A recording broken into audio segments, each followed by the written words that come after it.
ನಮಸ್ತೆ. ಈ ವರ್ಷ ಧನುರ್ಮಾಸ ಯಾವಾಗ ಪ್ರಾರಂಭವಾಗುತ್ತೆ, ಯಾವಾಗ ಕೊನೆಗೊಳ್ಳುತ್ತೆ ಅಂತ ಈ ವಿಡಿಯೋದಲ್ಲಿ ನೋಡೋಣ.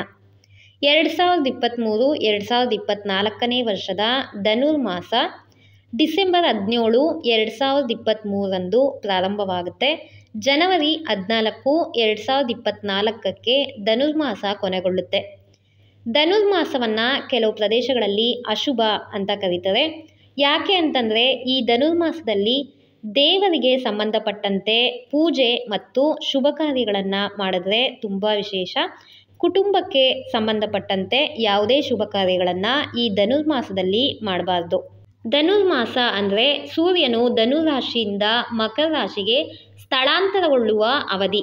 ಧನುರ್ಮಾಸ ಕೊನೆಗೊಳ್ಳುವ ದಿನ ಸೂರ್ಯನು ಧನುಸ್ಸು ರಾಶಿಯಿಂದ ಮಕರ ರಾಶಿಗೆ ಪ್ರವೇಶಿಸುವುದರಿಂದ ಆ ದಿನ ಮಕರ ಸಂಕ್ರಾಂತಿ ಅಂತ ಆಚರಣೆ ಮಾಡ್ತೀವಿ.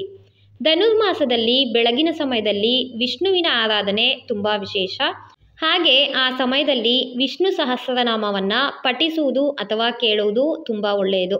ಧನುರ್ಮಾಸದಲ್ಲಿ ಬರುವ ಏಕಾದಶಿ ತಿಥಿ ತುಂಬ ವಿಶೇಷ.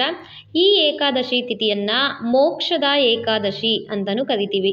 ಈ ಧನುರ್ಮಾಸದಲ್ಲಿ ಆಂಡಾಳ್ ಬರೆದಿರುವಂತಹ ತಿರುಪ್ಪಾವೈಯನ್ನು ಓದುವುದು ತುಂಬ ವಿಶೇಷ.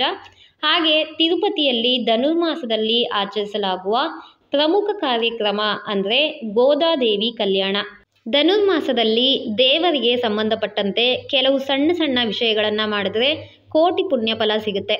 ಇದ್ರ ಬಗ್ಗೆ ಈ ಹಿಂದಿನ ವಿಡಿಯೋದಲ್ಲಿ ನಮ್ಮ ಚಾನಲ್ನಲ್ಲಿ ತಿಳಿಸ್ಕೊಟ್ಟಿದ್ದೀನಿ. ಆ ವಿಡಿಯೋ ನೋಡಿಲ್ಲ ಅಂದರೆ ಚೆಕ್ ಮಾಡಿ. ಈ ಒಳ್ಳೆಯ ಮಾಹಿತಿ ಇಷ್ಟ ಆಗಿದ್ರೆ ವಿಡಿಯೋ ಲೈಕ್ ಮಾಡಿ, ಬೇರೆಯವ್ರಿಗೂ ಶೇರ್ ಮಾಡಿ. ಮುಂದಿನ ವಿಡಿಯೋದಲ್ಲಿ ಇನ್ನೊಂದು ಉಪಯುಕ್ತವಾದ ಮಾಹಿತಿಯನ್ನು ನೋಡೋಣ. ಧನ್ಯವಾದಗಳು.